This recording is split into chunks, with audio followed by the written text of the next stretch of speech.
Hello hi friend. आज हम line 75 एक अगला प्रॉब्लम सॉल्व करेंगे जिसका नाम है product of array except self. आइए मैं पहले आपको प्रॉब्लम स्टेटमेंट को एक्सप्लेन करता हूँ कि ये प्रॉब्लम करना कहना क्या चाहता है।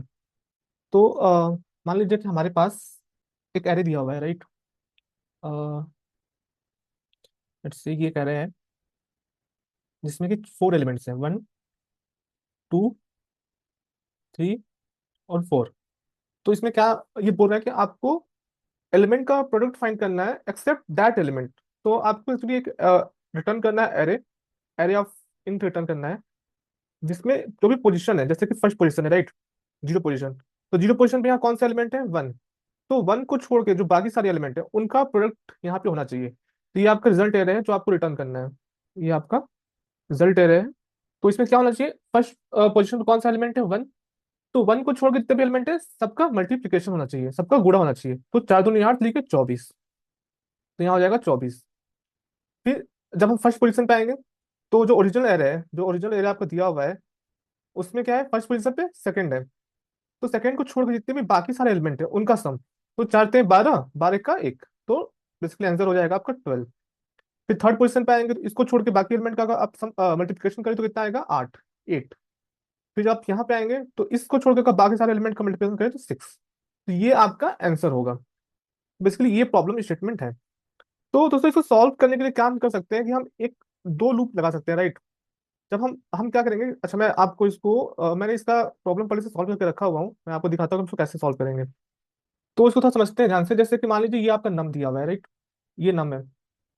अब मान लीजिए कि इसमें आपका है 1, 2, 3, 4, राइट। अब हम क्या कर रहे हैं इसमें, हम इसमें दो लूप यूज कर रहे हैं और जो भी इसका आंसर है हम रिजल्ट में स्टोर कर रहे हैं। ठीक है। तो हम जब लूप स्टार्ट करेंगे तो लूप वाले कहाँ पे होगा? फर्स्ट एलिमेंट पे होगा। और हमें क्या करना है? सारे एलिमेंट्स का मल्टीप्लिकेशन करना है। तो हमें मल्टीप्लिकेशन करने के लिए हम क्या कर रहे हैं, यहाँ पे हम दूसरा लूप रख रहे हैं। पहला लूप क्या कर रहा है? वो एक एक एलिमेंट को ट्रैवर्स कर रहा है। और दूसरा लूप जो इनर लूप है वो सारे एलिमेंट्स का मल्टीप्लिकेशन कर रहा है। और उसको हम फाइनली एक रिजल्ट में स्टोर कर रहे हैं। ठीक है। तो दोस्तों इसको देखिए, अगर आप तो आप आते हैं पहले लूप में। मान लीजिए पहले i = 0 है। i = 0 लेके आप अंदर जाते हैं कोड के अंदर। ठीक है। अब आप एक वेरिएबल कर रहे हैं temp = 1। इसमें हम क्या करेंगे? बेसिकली जितना भी एलिमेंट का मल्टीप्लिकेशन होगा उसका हम रिजल्ट स्टोर करेंगे और फाइनली उसको हम लास्ट में रिजल्ट में स्टोर करेंगे। तो मान लीजिए आपने i = 0 से स्टार्ट किया। ठीक है। और ये जो j होगा वो भी हमेशा 0 से स्टार्ट होगा। तो अब क्या करना है आपको? i = 0 से स्टार्ट करना है और सारे एलिमेंट्स का मल्टीप्लिकेशन कैलकुलेट करना है। तो j = 0 से स्टार्ट करेंगे आप। तो जो मल्टीप्लिकेशन है उसका लॉजिक ये है कि आप जिस पोजीशन के लिए कैलकुलेट कर रहे हैं, जैसे मान लीजिए हमने पोजीशन 0 के लिए कैलकुलेट कर रहे हैं, तो इस पोजीशन के एलिमेंट को मल्टीप्लाई नहीं करना है, इसके अलावा बाकी सारे एलिमेंट को अप्लाई करना है। तो उसके लिए हमने क्या लॉजिक रखा है कि अगर i = j है तो हम कंटिन्यू कर दें, आप मल्टीप्लाई ना करें। तो जब हमारा i 0 होगा और जब हमारा j भी 0 होगा तो हम बेसिकली इस एलिमेंट को स्किप कर देंगे। ठीक है। फिर j क्या हो जाएगा? प्लस प्लस j पढ़ के i से क्या हो जाएगा? 1। तो इस समय टेन का वैल्यू क्या होगा? 1। फिर j का वैल्यू i से बढ़ के क्या हो जाएगा? 1। तो i is not equal to j, ये वाला फेल हो जाएगा। तो आपका टेन का वैल्यू फिर क्या हो जाएगा? 1। 1 × 2, 2 हो गया। फिर j का वैल्यू क्या होगा? 2। टेन का वैल्यू क्या हो जाएगा? 2 × 3, 6। j का वैल्यू फिर क्या होगा? 3। और फाइनली टेन का वैल्यू क्या हो जाएगा? 24। अभी आपका जो टेन का वैल्यू है यहाँ पे क्या हो गया? 24। और आप इसी क्या कर रहे हैं? रिजल्ट में स्टोर कर दे रहे हैं। तो रिजल्ट जो बनेगा उसमें आपका आंसर हो जाएगा 24। अब आप ये सेम प्रोसेस जो है वो आप सेकंड एलिमेंट के लिए रिपीट करेंगे, मतलब जो यहाँ पे एलिमेंट है उसके लिए भी सेम प्रोसेस रिपीट करेंगे। बस इसमें क्या होगा? आई का वैल्यू जे की जगह 1 हो जाएगा। तो जे जब 0 होगा, तो जे 0 होगा तो ये वाला ये वाला एलिमेंट नहीं चलेगा, तो बेसिकली मल्टीप्लाई होगा, टेन का वैल्यू 1 हो जाएगा। फिर जब जे का वैल्यू 1 होगा तो ये जे i = j हो जाएगा और ये कंटिन्यू हो जाएगा। मतलब बेसिकली हम ये जो एलिमेंट है उसको मल्टीप्लाई नहीं करेंगे। तो जो भी फाइनल आंसर होगा वो आपका यहाँ पे आ जाएगा। तो दोस्तों इसका जो ऑर्डर होगा, order of N square time लगेगा इसको रन करने में। और अगर आप इसको रन करें तो ये बेसिकली कोड तो रन करेगा। ठीक है। इसके सारे टेस्ट केस पास हो जाएंगे, पर जब जब आपको सबमिट करने जाओगे तो ये टाइम लिमिट एक्सीड का आपको एरर आ जाएगा। तो इस सेम प्रॉब्लम को हमें ऑर्डर ऑफ एन में सॉल्व करना है। हम इसको ऑर्डर ऑफ एन में भी सॉल्व कर सकते हैं। तो आइए दोस्तों हम समझते हैं कि हम इसको ऑर्डर ऑफ एन में कैसे solve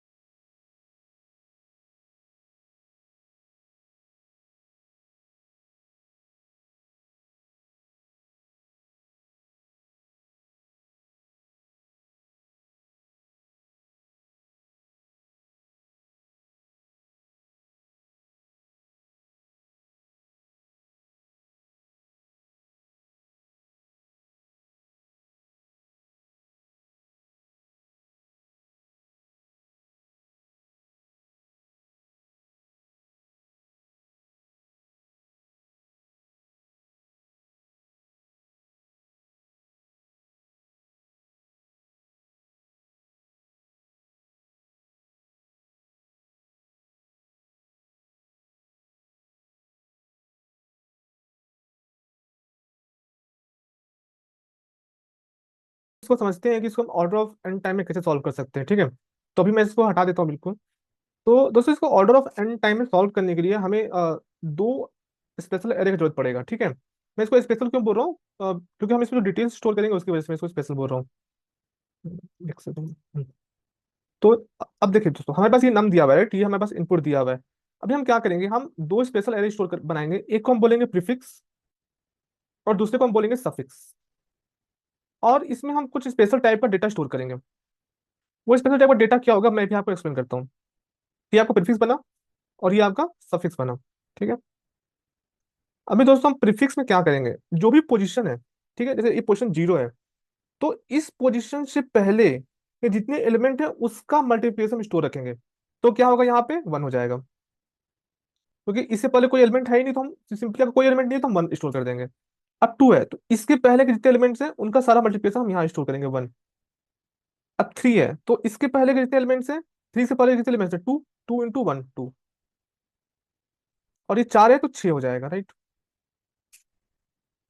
अब हमने जो प्रीफिक्स स्टार्ट किया था, हमने ऐसे स्टार्ट किया था, राइट, यहाँ से स्टार्ट किया था।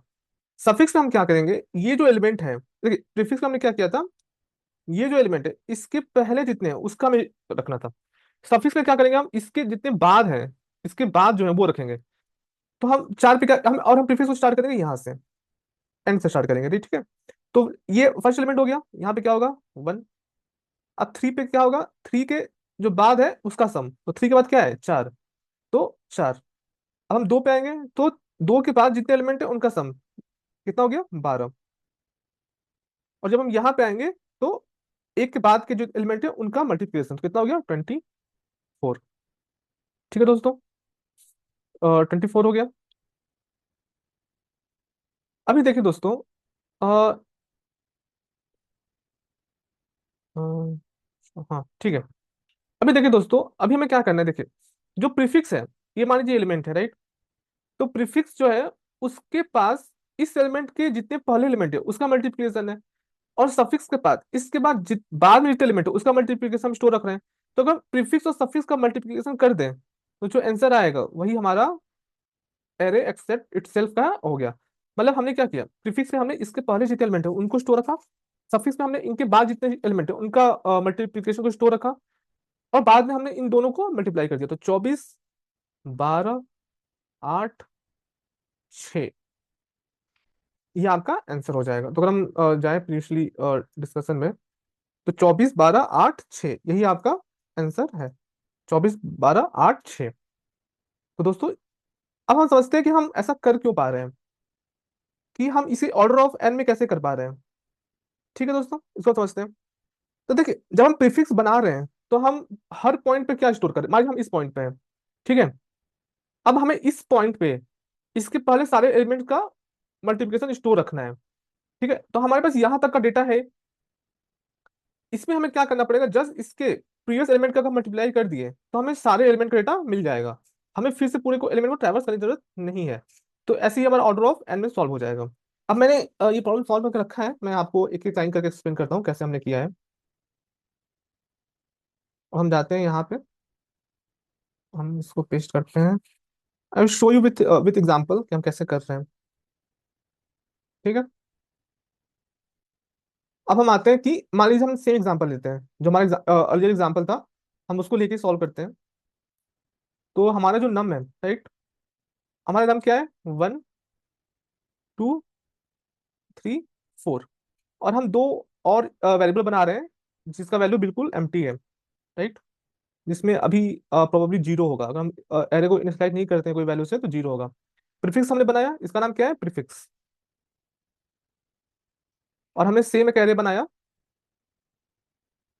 जिसमें हम सारे एलिमेंट्स रखेंगे, जिसका हमने नाम दे दिया सफिक्स। ठीक है दोस्तों, अब हम क्या कर रहे हैं, अब ये हमारा आंसर है जो कि हमें फिल करना है। ये हम बेसिकली लास्ट में फिल करेंगे, तो अभी के लिए इसको हम ऐसे ही रख देते हैं आंसर, ठीक है। इसमें भी 4 होंगे। अभी देखिए, अभी हम क्या कर रहे हैं, जो पहला एलिमेंट है, राइट, जो प्रीफिक्स का पहला एलिमेंट है उसको हम 1 कर दे रहे हैं, मतलब इसको हम 1 कर दे रहे हैं। और जो, अच्छा ठीक है, अभी और जो सफिक्स का लास्ट एलिमेंट है, मतलब ये जो एलिमेंट है, इसको हम 1 कर देते हैं। तो अब हमारा प्रीफिक्स क्या होगा, हमारा सफिक्स क्या होगा उसको समझते हैं। तो अभी हमारा जो प्रीफिक्स होगा वो कुछ ऐसा दिखेगा। One, zero, zero, zero, right. अभी देखो दोस्तों, अब हम क्या करेंगे प्रीफिक्स में। मैंने क्या बोला था कि हम जो भी हमारे पास नंबर है, जैसे ये नंबर 1 2 3 4 है, तो हम स्टार्ट करेंगे 1 से। और प्रीफिक्स हम इसके जितने प्रीवियस एलिमेंट है उनका मल्टीप्लिकेशन स्टोर करेंगे। तो हमारा अभी ये जो लूप चल रहा है ये यहाँ पे है, i = 1 पे है। और हमें क्या करना है, इसके पीछे जितने एलिमेंट्स हैं उनका मल्टीप्लिकेशन स्टोर करना है। तो देखिए, ये हमारा 1 है, हम 1 में 1 मल्टीप्लाई करके इसको 1 कर देंगे। फिर आई का वैल्यू 3 होगा। तो देखिए हमारे पास 1 है, मतलब हमारे पास ये पहले से है, अब हमें इससे अपडेट करना है तो हम एक प्रीवियस एलिमेंट से मल्टीप्लाई करके इसको 2 कर देंगे। और फिर इसको जब यहाँ पे हम जाएंगे तो इसको हम चेंज करके 6 6 कर देंगे। तो वो टास्क हम यहाँ पे कर रहे हैं। फिर हम सेम काम सफिक्स के लिए कर रहे हैं। सफिक्स में हम क्या कैलकुलेट कर रहे हैं कि जो भी हमारा एलिमेंट है, हम सफिक्स लास्ट से स्टार्ट कर रहे हैं बेसिकली, राइट। हमारे लास्ट में 1 है, और जो भी नंबर है, राइट, जैसे ये नंबर है, इसके बाद का हमें सम इसमें स्टोर करना है। तो 4 हो जाएगा, 12 हो जाएगा, अ, हाँ 12 हो जाएगा, 24 हो जाएगा, राइट। और फिर हम लास्ट में, अगर हम और नीचे जाएं, तो बेसिकली हम लास्ट में क्या कर रहे हैं, आंसर कैलकुलेट करने की कोशिश कर रहे हैं। तो उसमें हम क्या करेंगे कि बेसिकली हम, अगर केस इक्वल टू 0 है, राइट, अगर फर्स्ट एलिमेंट है, अगर फर्स्ट एलिमेंट है देखिए, तो जो प्रीफिक्स सफिक्स होगा वही उसका आंसर हो जाएगा। अगर लास्ट एलिमेंट है तो प्रीफिक्स जो है वही आंसर हो जाएगा। आप इसको मल्टीप्लाई भी करते हैं कोई फर्क नहीं पड़ेगा, क्योंकि 1 से आप मल्टीप्लाई कर रहे होंगे, यहाँ पे हम 1 ही है। इस कंडीशन का कोई जरूरत है नहीं स्पेसिफिक, ठीक है।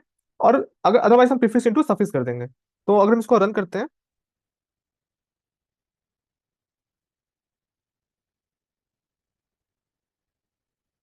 तो ये हो गया। अब हम इसको सबमिट करके देखते हैं।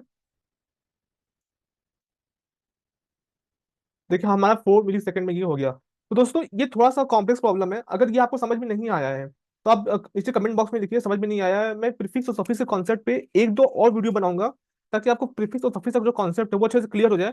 उसके बाद हम इस प्रॉब्लम को फिर सॉल्व करेंगे। अगर आपको समझ में आ गया है, तब हम तब करें। और कुछ अच्छा प्यारा सा कमेंट में लिखिए। अगर नहीं समझ में आया है तब कमेंट में लिखिए। मैं प्रीफिक्स सफिक्स पे कम से कम 3 से 4 प्रॉब्लम लेके आऊंगा, ताकि आपको प्रीफिक्स और सफिक्स का कॉन्सेप्ट पर क्लियर हो जाए। और फिर हम इसको इजीली इस प्रॉब्लम को समझ सकते हैं। थैंक यू सो मच दोस्तों।